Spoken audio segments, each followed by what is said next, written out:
This is East Asia Tonight. Good evening, I'm Otelli Edwards. Tonight's top stories from East Asia. China urges the U.S. to engage in dialogue and address alleged wrongdoings as trade tensions rise. But President Trump says he is in no hurry to talk with his Chinese counterparts. A swift objection from across the Middle East and from China to Mr. Trump's plan to take control of Gaza, relocate Palestinians, and reshape the enclave's war-torn economy. Nissan reportedly calls off merger talks with rival Honda. If confirmed, it will bring an end to what could have been a historic partnership for Japan's auto industry. And the Chinese President Xi Jinping hosts Pakistani President Asif Ali Zardari in Beijing with security and economic issues on the table. And Thailand cuts power to scam centers on the Myanmar border just as Prime Minister Paetongtarn Shinawatra begins a 4-day visit to China, aiming to boost economic ties and revive Chinese tourism.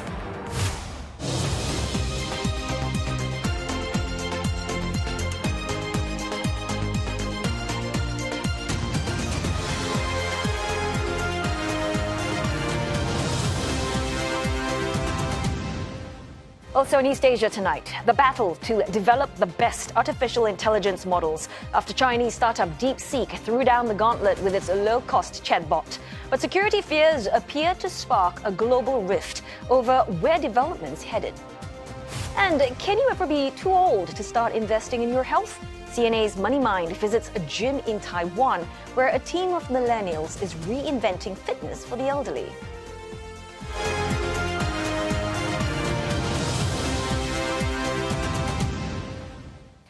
China has called for dialogue with the U.S. based on equality and mutual respect amid tit-for-tat tariffs by the world's two largest economies. Well, all eyes are on an upcoming call between Presidents Donald Trump and Xi Jinping on whether a last-minute reprieve can be reached, similar to a 30-day pause on U.S. levies with Canada and Mexico. But the American leader says that he is relaxed about the timing of the communication. Any update on when you would speak to President Xi? No, we'll speak to him at the appropriate time. I'm in no rush. At the appropriate Do you think that conversation can lend itself to the type of freeze that it meant for the tariffs for Canada and Well, Mexico? we'll see what happens.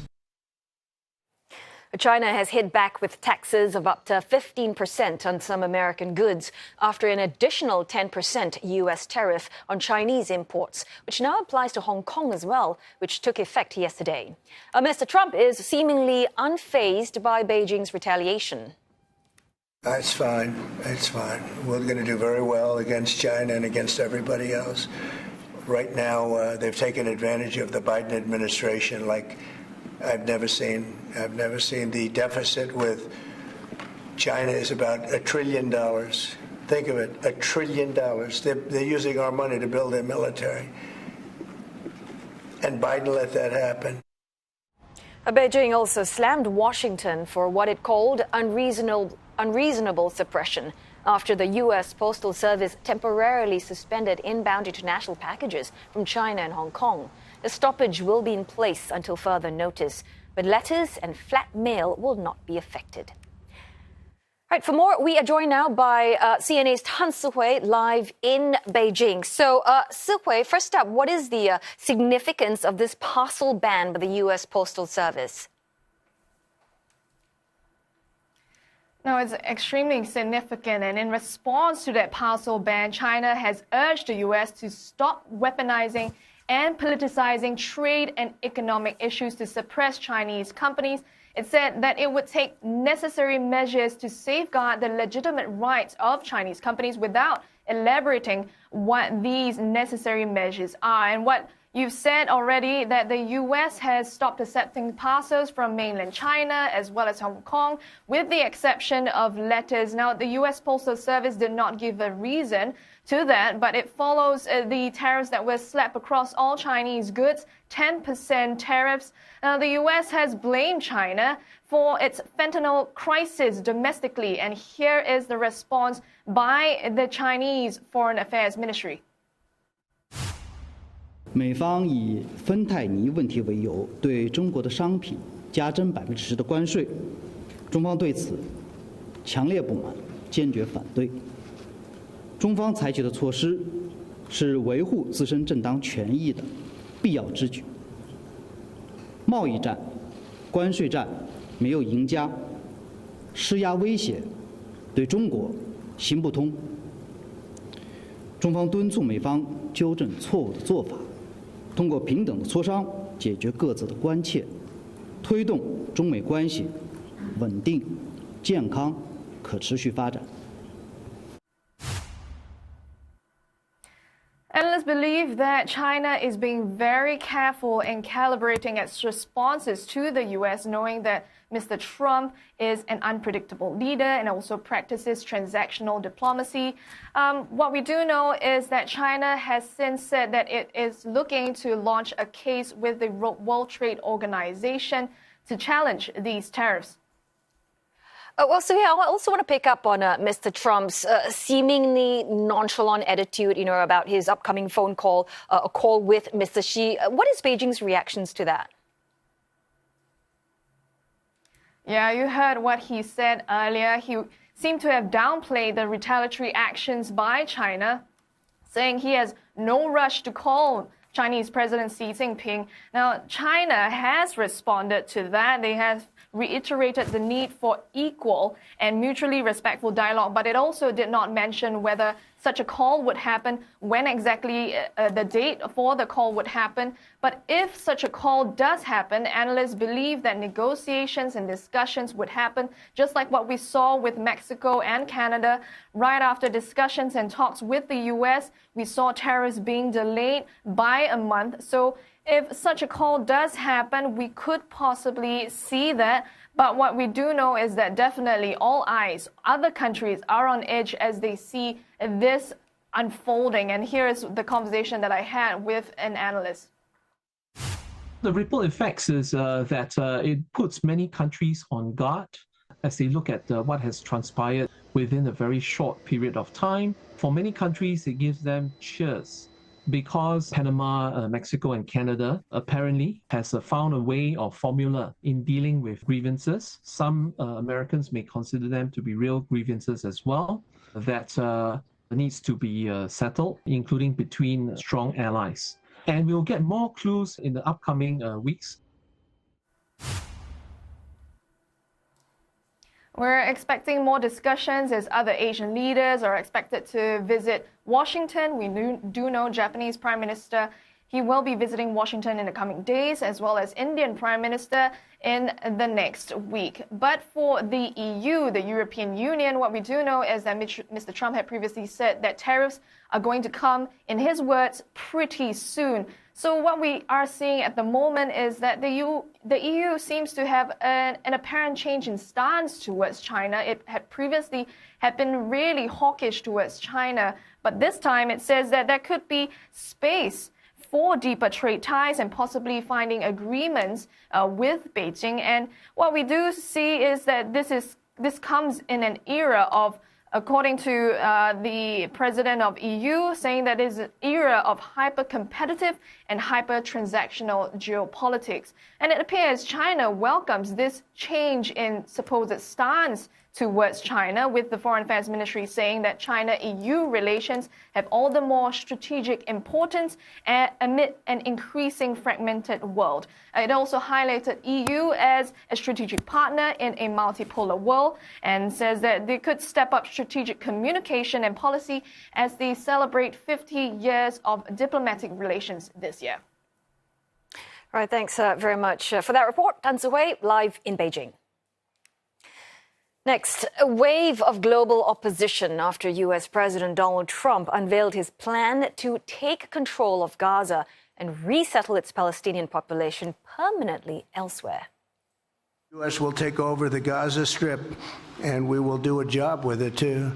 We'll own it and be responsible for dismantling all of the dangerous unexploded bombs and other weapons on the site, level the site and get rid of the destroyed buildings, level it out, create an economic development that will supply unlimited numbers of jobs and housing for the people of the area.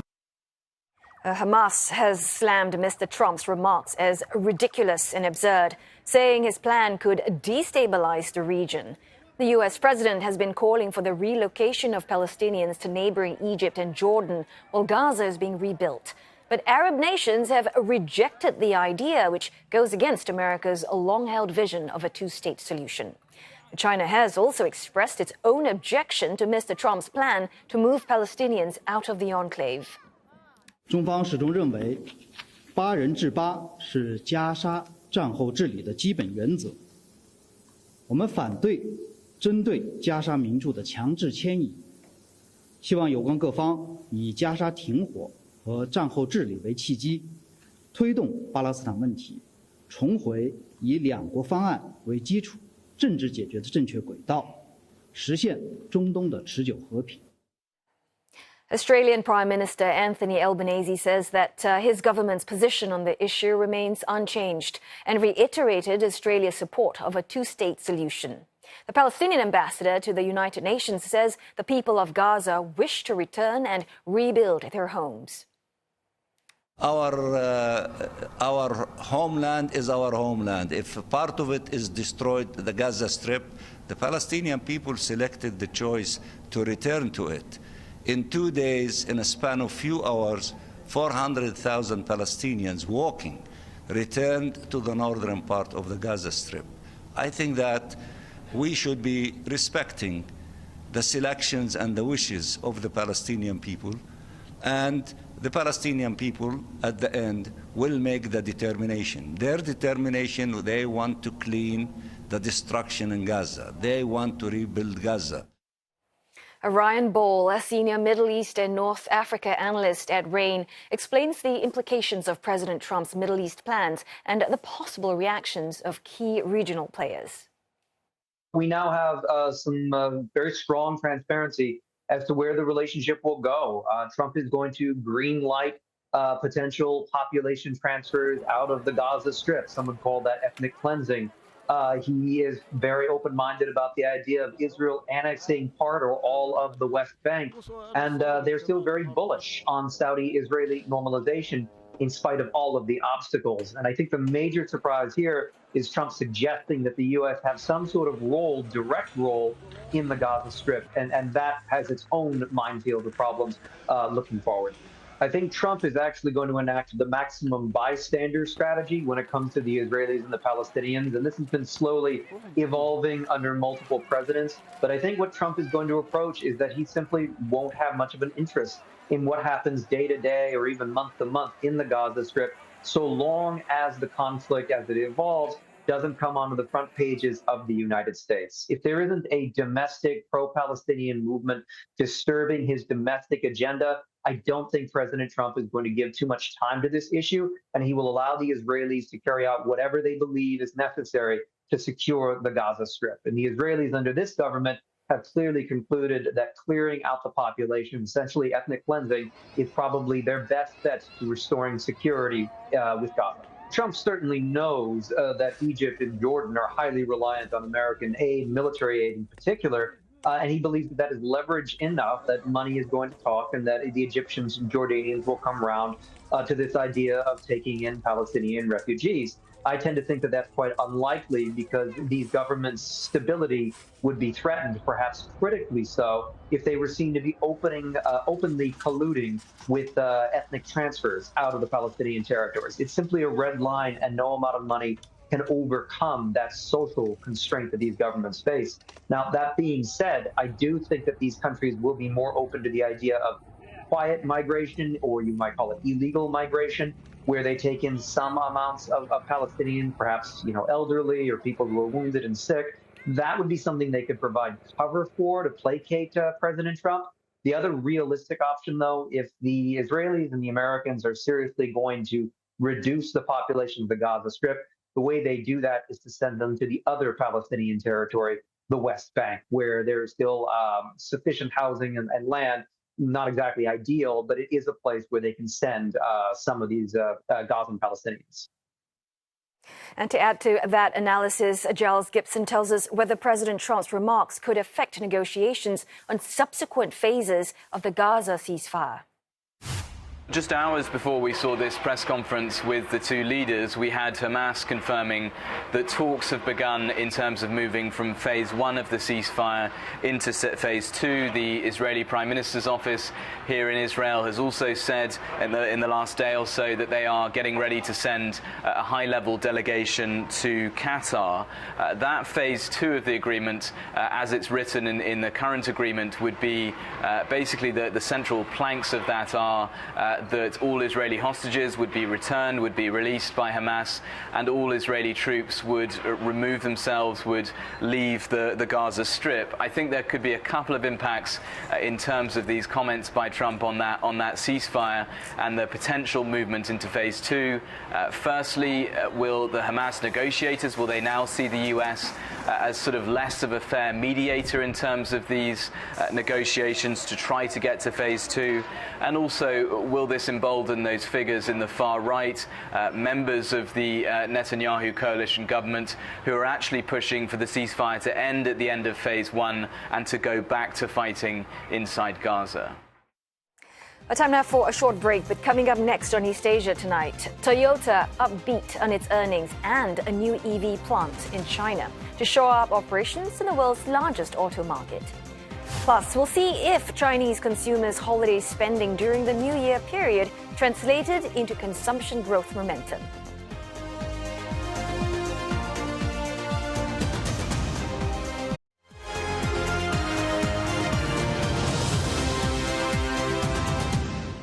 Hello again. You are just in time for some business news, and Roland Lim is standing by with the very latest about these plans to create the world's number 3 automaker. Now they're off the table. Yes, you heard right. Multiple reports saying that Nissan's bowing out of the deal with Honda after nearly 7 weeks of negotiation. We'll have all the details, but first, let's take a look at the stock market reaction out of China today. The financial markets there resumed trading following a week-long break and were greeted by new trade dispute with the US.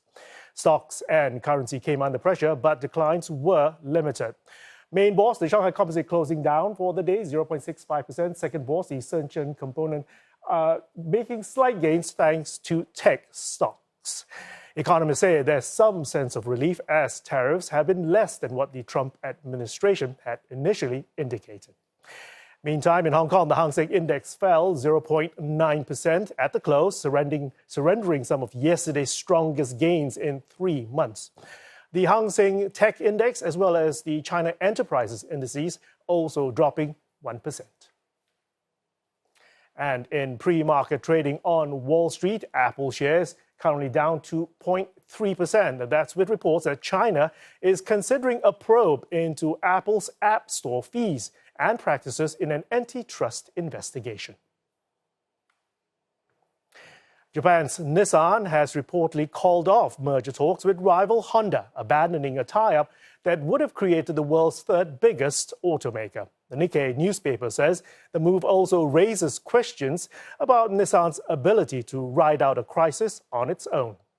Following reports, shares in Nissan slipping more than 4% before it was suspended, and Honda shares shot up more than 8% in a sign of apparent investor relief about the deal being scrapped. Meantime, Nissan says it aims to finalize its decision on the merger by mid-February. A Honda spokesperson also saying that the firm hasn't heard anything from Nissan yet. Both Honda and Nissan are Japan's number 2 and 3 automakers after Toyota, and last year they announced plans to merge. The move was aimed at bulking up against threats from China's BYD and other EV makers. But the talks have been complicated by growing differences on both sides. Now, Honda had sounded Nissan out about becoming a subsidiary instead of the previous plan to integrate under a new holding company. The development raises fresh questions about how hard-hit Nissan could ride out the latest crisis without external help. Remember, Nissan is in the middle of a turnaround plan aiming to cut some 9,000 employees and 20% of its global capacity. Different set of fortunes for Toyota. It's raised its full-year operating profit forecast by 9%, in a sign of confidence it will be able to ride out any potential U.S. tariffs. Now, that's after the world's biggest automaker posted a jump in third-quarter net profit on higher revenue. For the 3 months ended December, the Japanese automaker's net profit climbing some 62% from a year earlier to more than $14 billion. Revenue rose 3% to nearly $81 billion. Toyota Motor sold some 10.8 million vehicles globally in 2024, retaining its position as the world's biggest car maker. The company has benefited from a shift among consumers in the US and some other markets to hybrid cars from fully electric. Though it struggled in China, that's the world's biggest auto market. Now, it's been under pressure by higher marketing costs amid heavy competition from Chinese brands. Despite that, Toyota has announced it will build an electric vehicle and battery plant in Shanghai for its luxury Lexus brand. Now, Toyota said the unit would have an initial production capacity of about 100,000 units a year. The venture would create around 1,000 new jobs in the startup phase. Production set to begin in 2027. The upbeat outlook boosting Toyota's shares, it ending the trading day more than 3% in the green. South Korea will be setting up a $23 billion fund to support cutting-edge technologies, including electric vehicle batteries and biotech. Now, it's aimed at tackling concerns surrounding U.S. President Donald Trump's policies and competition from China. The $23 billion fund will be managed by state-run Korea Development Bank. It'll be used to provide low-interest rate loans and to buy stakes in relevant high-technology sectors. Now, no start date or timeline was specified. The government is expected to hold discussions with the National Assembly on the fund next month. South Korea is also looking to launch its National AI Committee as soon as possible in order to establish itself as one of the world's top 3 leading nations on artificial intelligence. The accelerated push followed the surprise emergence of China's homegrown low-cost AI model, that's DeepSeek. Acting President and Finance Minister Choi Sang-mok has described its debut as a fresh shock. A committee will be convening this month to flesh out strategies to enhance South Korea's AI competitiveness. Chinese consumers splurged over the 8-day public holiday, shattering records for travel and movie attendance. Box office receipts came in at a record high of $1.3 billion as millions thronged the cinemas. The number of moviegoers also hit a new milestone at 187 million people attending the theaters. Box office activity came with spillover effects for businesses nearby. 比往年呢就增加了很多人，觉得过年啊看电影啊也是过节啊，就也是一个节目。我们两店的客人凭消费的凭证，楼下2楼火锅店的客人凭消费记录到我们电影院消费的话呢，也可以获取一个8折的优惠购买电影票的。 Chinese consumers were also traveling more, with the number of journeys taken over the period up 7% on rail, and the number of trips, including air passengers, rising to a single-day record on the 3rd of February. Provinces such as Zhejiang and Sichuan turning in double-digit growth for their tourism revenues, with Liaoning managing a 30% jump from a year earlier. But the robust holiday activity over the Chinese New Year period came at the tail end of a slower month for China's services sector. Now, data out this morning also showed that China's services activity expanding at a slower pace in January. The private Caixin PMI slipped to 51, and that's down from 52.2 recorded in December, but still remained above that 50 mark that separates expansion from contraction on a monthly basis. Nominal wages in Japan for the whole of last year rose at its fastest pace in nearly 3 decades. Now, it supports the Bank of Japan's latest rate hike decision in January and strengthened its path towards policy normalization. Labor cash earnings, or nominal wages growth, picked up 4.8% year-on-year in December, outpacing headline inflation of 3.6%, stronger than expected due to high bonuses and an increase in the minimum wage. Labor cash earnings, that's the preferred gauge by the BOJ, has risen steadily for a second month now, close to its target of 3%. Another positive trend, that's real wages or real cash earnings, Adjusted for inflation rose 0.6%, following a 0.5% gain in November. Japanese companies agreed to an average 5.1% wage hike back in 2024. That's the biggest increase in 3 decades, according to Rengo, the nation's biggest union. Rengo is now seeking wage hikes of at least 5% this year, while setting a target of at least 6% for smaller firms to narrow the income gap with workers at large corporations. The outcome, the Shunto spring wage talks, will also influence how soon the Bank of Japan will raise rates again. The strong wage growth boosting the Japanese currency. It strengthened to 152.84 to the dollar. That's the strongest level since December. Analysts saying that safe haven flows due to the US-China trade war also helped the yen's appreciation. And you're up to date with the business news. Oteli. Well, thanks so very much for that, Roland. Well, we're going to go for another break now, but coming up next on East Asia tonight, more countries ban the use of Chinese AI startup DeepSeek, citing security concerns. And Pakistani president arrives in Beijing for talks with his Chinese counterpart Xi Jinping. The protection of Chinese interests in Pakistan will be among issues to top the agenda.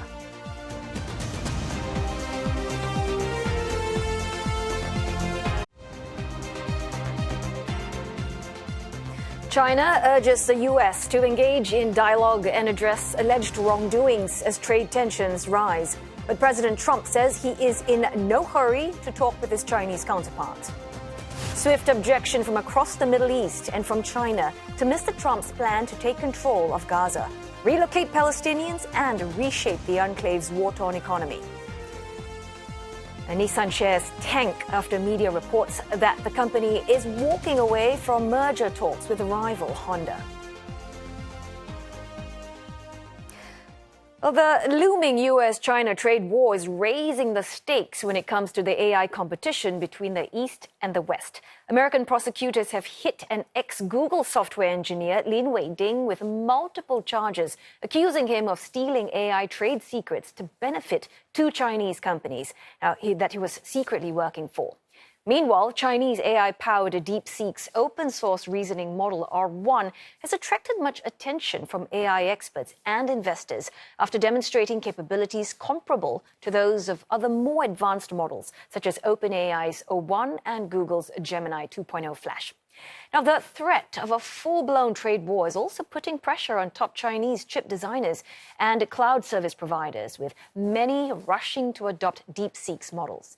Now, More Threads Technology, which is a graphics processing unit design company, and GTAI, a Shenzhen-based service website for developers, are among those looking to DeepSeek.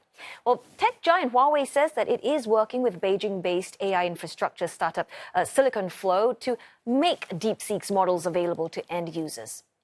Now, meantime, cloud providers such as Alibaba, Tencent, and Baidu also saw booming demand from Chinese consumers and businesses working overtime during the Chinese New Year holiday to support DeepSeek's new models on their respective platforms. And over in the West, Google CEO has joined Apple, Microsoft, and Meta chiefs in praising DeepSeek for its good work, saying that lowering the cost of AI will be a plus for overall demand. A U.S. chip maker AMD also called DeepSeek positive for the industry.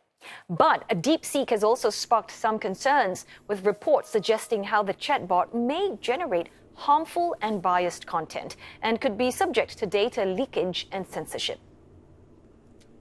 South Korea and Australia are the latest country to ban DeepSeek, China's newest artificial intelligence star, over security risks. Seoul has temporarily banned employee access at its industry ministry to DeepSeek, as officials urged caution on the use of generative AI services. Now, Australia's ban impacts all government devices and systems. The ban, however, does not affect hardware owned by private citizens. Now, agencies have been issued a direction to prevent the use or installation of DeepSeek products and to remove all instances of its products and apps from all Australian government systems. The country's cybersecurity envoy stressed that the move is based on the advice from its security agencies and is not a symbolic move. Concerns are also felt by other countries. Reuters is reporting that India's finance ministry as well has asked employees to avoid similar tools, including ChatGPT, for official purposes. Taiwan on Monday banned its government departments from leveraging the AI tool to ensure its security and also out of fears that sensitive data might end up in China. France, Italy, and Ireland are also among the countries looking into how the chatbot handles personal data. Now, for more analysis, let's chat now with Associate Professor Brian Lowe. He's Associate Vice President of AI at the National University of Singapore, and he is also Director of AI Research at AI Singapore. Well, Prof, thanks so very much for joining us this evening. So first up, let's just talk about, all these concerns about data security. We're talking about DeepSeek's AI capabilities raising those concerns. We know that similarly, China has also banned ChatGPT. But Professor, from a technical standpoint, which is your expertise, what are some of the specific safeguards that can be put in place to prevent misuse, and are they effective? Right. Now, so from my viewpoint, it pertains to the following question, right? How can your personal data stay within your device while still being able to use the AI model, right? That's a very important question. Now, if such a technology is not being made available, right, then can the user be informed exactly on how the data would be used and whether it would be deleted, right? So if the user is not comfortable with that, they can choose not to install the app. Right. And Prof, now DeepSeek is saying that, it can achieve all this cutting-edge AI performance with fewer and less powerful resources. But AI has also made a lot of bold claims over the years. So in your opinion, is this a genuine breakthrough? Right. So I, pertaining to what DeepSeek is able to achieve, I would say that it is impressive in the following aspects. As said, right, DeepSeek is able to sort of use much less resources. Now, what's really interesting, of course, is that its performance is comparable to OpenAI's AI model, right? While DeepSeek is still being able to be open source. In contrast, OpenAI does it in a closed source way, right? Now, in other words, what DeepSeek allows you to do is that you can download the model and use it. Now, however, for all of us to indeed truly verify, right, whether DeepSeek can really do more with less, what we need to do, or what they need to do, is not just open source the AI model, but also the data that they have used, the code they have used, and the technical tricks that they have used to build the model. Only then can we verify that. But unfortunately, I believe this is not something that the companies would do. Yeah. All right. So, Professor, is it clear to you, who exactly is ahead in the AI race right now, given DeepSeek's claims as well? Are they more? Is it more efficient than what US is doing with ChatGPT, for instance? Right. Now, I really prefer a different question, right? I think what really truly matters is that who will benefit from the AI race, right? I really welcome more competition and more open sourcing efforts. This will really drive down the cost of AI so that AI will be for everyone eventually. Right? So, in other words, you see this competition, in other words, shaping the future of AI development in Asia, for instance. And in terms of how it's built and how it's scaled globally, where do you see it going? Right. So in terms of this competition and how it's going to shape the future, let's talk about Singapore, for example. Now, back then in December 2023, during the Singapore AI conference, we have announced in the National AI Strategy 2.0 that one research area of focus is on resource-efficient AI. Right. This is very aligned with what DeepSeek has tried to achieve. Right. That is, how can you do more with less resources? Whether it is in the form of data, model, compute, developers' time, and hence lowering the overall cost. What we have seen is that DeepSeek is a clear evidence of such a possibility. Now, Singapore is a small country, and what this competition should also tell us is that we should not walk alone. What we need to do is to seek collaboration and partnership with other like-mindeds internationally to accelerate the co-development of AI models together, right, in an open source fashion, make this knowledge available to the local ecosystem, right, so that everyone will be able to truly learn, apply, and then co-develop AI. All right, well, plenty to look forward to in the AI sphere. Thanks so very much for your time and thoughts. Brian Lowe, Director of AI Research at the National University of Singapore. In other news, President Xi Jinping is hosting his Pakistani counterpart, Asif Zardari, for talks in Beijing. Security and economic concerns rank high on the agenda. Well, the two leaders are looking to upgrade the China-Pakistan Economic Corridor, or CPEC, as part of China's Belt and Road Initiative. Now, Beijing has been concerned about security in Pakistan after attacks that killed 7 Chinese nationals last year. Right, for more, we are joined now by Hira Mustafa in Islamabad. Hira, first up, what do you know so far about the key issues that the two leaders are discussing or will be discussing today?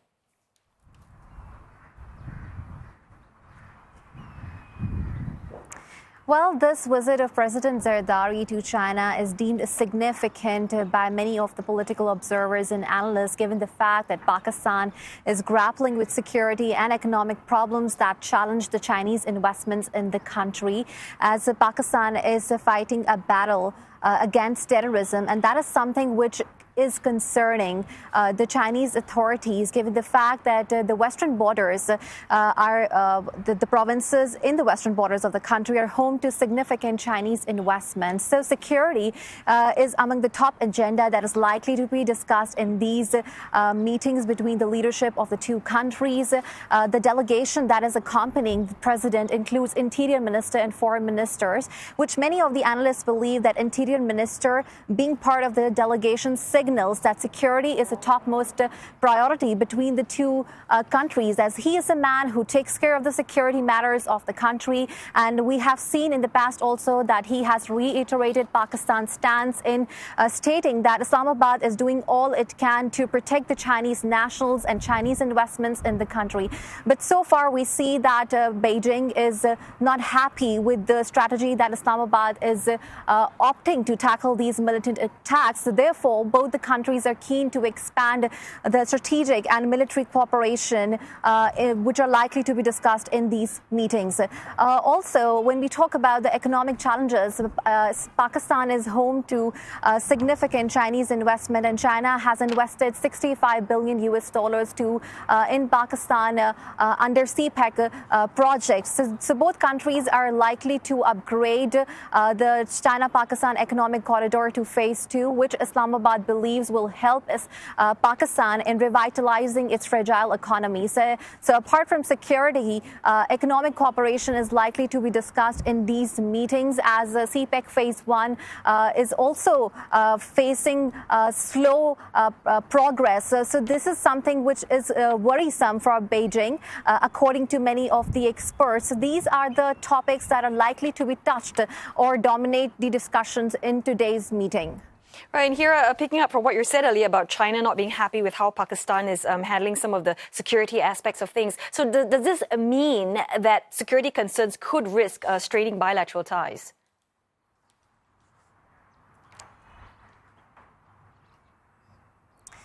Yes, this visit comes at a time when Islamabad is, facing extreme challenges at its western borders in terms of security that are neighboring Afghanistan, due to which Beijing is putting pressure on the Pakistani authorities to step up their efforts in order to protect the Chinese nationals. And as you already mentioned, that the recent attacks on the Chinese nationals have prompted the Chinese authorities to press Pakistan to do something about these growing militant attacks targeting Chinese nationals and Chinese investments. As this escalating security situation is a point of concern between the leadership of both the countries, experts here in Islamabad believes that if Pakistan does not address on priority the concerns that are being raised by the Chinese authorities, it is not in a position to risk losing a crucial ally, as China is a major trading partner of Pakistan and has helped Pakistan on different occasions in revitalizing its fragile economy by restructuring the debt rollover of the loans. So these are the concerns that are being raised by the analysts, that if Islamabad needs to court more Chinese partnership in the future, it needs to address the Chinese concerns. All right, sounds like quite a number of things to iron out. Well, thanks so very much for that report, Hira Mustafa in Islamabad. Now, Thai Prime Minister Paetongtarn Shinawatra is set to begin her first official visit to China as she seeks to strengthen economic cooperation and restore Chinese tourists' confidence in the face of recent security concerns. A recent high-profile abduction of a Chinese actor from Thailand spooked travelers from China, resulting in a sharp drop in visitor numbers over the Chinese New Year holiday. Thai authorities have cut power to several areas in Myanmar that are linked to those centres in a bid to allay those worries before Ms. Paetongtarn's trip to Beijing. มีสัญญาณเหล่านี้วันนี้เราตัดไฟไปแล้วนะครับอุปสรรคอาจจะมีการลดของกำลังไฟก็คือเราไม่มีจุดที่คนจะสามารถกล่าวหาได้ว่ามีความเกี่ยวข้องเรามีส่วนเกี่ยวข้องหรือสนับสนุนให้ก่อให้เกิดสิ่งที่ผิดกฎหมายแต่ถ้าเขาไปเอาซอสอื่นมาไปปั่นไฟเองไปอะไรมาอย่างวันนี้ในคำสั่งของสมช.เนี่ยมันรวมไปถึงการหยุดซัพพลายน้ำมันหยุดซัพพลายสัญญาณอินเทอร์เน็ตอะไรต่างๆแสดงว่าทั้งหมดนี่มันจะความเสียหายทั้งหมดจะไม่มีความเกี่ยวข้องจากวัตถุดิบของประเทศไทยแหละนะครับ Over the course of her 4-day visit, Ms. Paetongtarn is expected to hold talks with President Xi Jinping and Premier Li Qiang. The two leaders are expected to discuss concerns over online scamming centres at the Thai-Myanmar border. She'll also be speaking to Thai and Chinese business executives in a separate meeting before attending the opening ceremony of the Asian Winter Games in Harbin on Friday. Coming up on East Asia tonight, CNA's Money Mind visits a gym in Taiwan where a team of millennials is reinventing fitness for the elderly.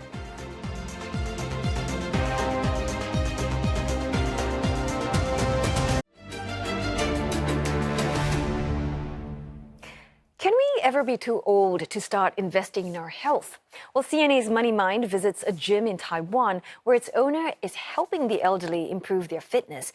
In fact, some of the heaviest lifters are over the age of 90. Running a gym is hard work.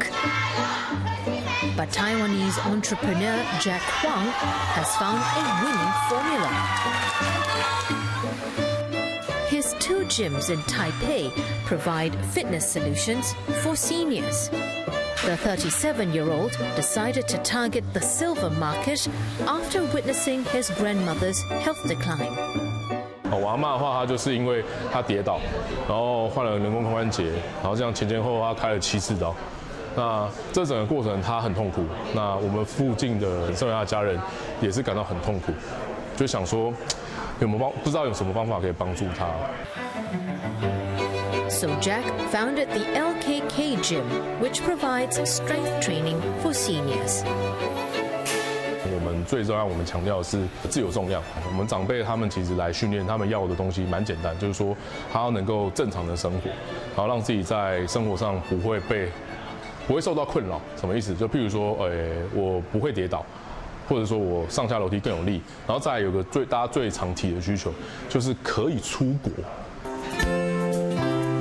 The gym's equipment is customized for the needs of older users. 这个6角杠，像我刚刚这样把它立下来，然后它就可以这样子滚动。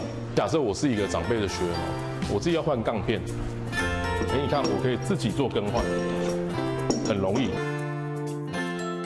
这个起始重量就10公斤，因为就是能够让更多身体比较虚弱的人能够尽早开始训练。 Jack and his young team have designed a space that feels welcoming to elderly clients like Chen Chen Tinmei. After a car accident, the 91-year-old needed help with basic daily living. She's also been diagnosed with Parkinson's disease. 上头来是老师拢叫我举较轻的物件，游这迄落，做这脚骨换咧，头换衣换皮啊。其实我们在教授课程上的主要动作并没有差别，因为其实长辈跟年轻人来说，其实长辈啊，他们很多时候是需要蛮多支持跟鼓励的，因为在长辈的那个年代里面，他们没有健身的观念，他们甚至觉得说走路或是公园啊，这样散散步就好，或是去投投篮、打打球也是运动啊，那我干嘛要举这些？然后看起来真的很危险呢。Sessions at the gym cost around $74 for a one-to-one slot and around $18 for a group session. That's slightly more than average. But even getting seniors to pay for exercise sessions is a challenge. 所以像我们很多学员反映说很贵耶，那其实很简单嘛，因为他以前运动不用花任何的钱啊。Granny Chin Mei started pumping iron in 2023 when she was 90 years old. And the training sessions soon started to make a difference in her daily life. 做啊吼，我渐渐来，今啊渐渐就较有法度当举载咯。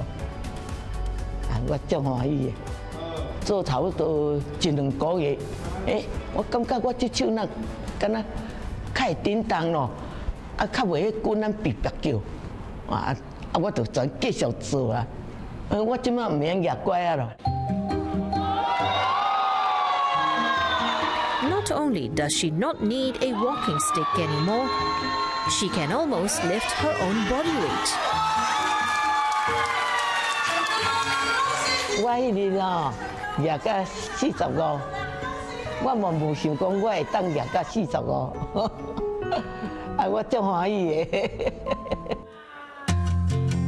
Granny Chin Mei was one of the participants at a weightlifting competition organized by the gym. Almost half the competitors were seniors. The oldest was 93 years old.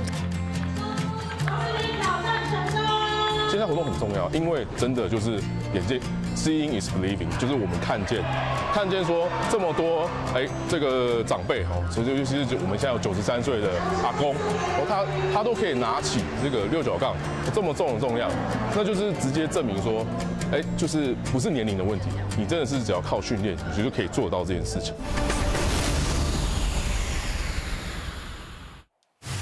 Right, and for the full segment, as well as other Money Mind episodes, you can certainly log on to CNA.Asia, MeWatch, and YouTube. Snowfall has hit record levels in Hokkaido, blanketing eastern parts of the prefecture. Well, Japan's Met Agency says that a powerful low-pressure system and moist air are causing the heavy weather. Residents of Obihiro are finding their vehicles buried, with the city recording nearly 1.3 meters of snow. Locals face widespread transport disruption, with highways and main roads partially closed and train services suspended. Meanwhile, dozens of flights in and out of Hokkaido have been cancelled after Obihiro and Kushiro airports shut their runways. About 370 schools have suspended classes, while postal services have been temporarily halted. Weather officials are saying that snow is picking up strength along the Sea of Japan coast from northern to western Japan. Heavy snowfall is expected to last through Thursday. Authorities are also urging people to stay alert for avalanches, traffic disruptions, and power outages. And that's all we've got for you on East Asia tonight this Wednesday. Don't forget your headlines anytime at CNA.Asia. And look us up on Facebook and on YouTube. Thanks for watching.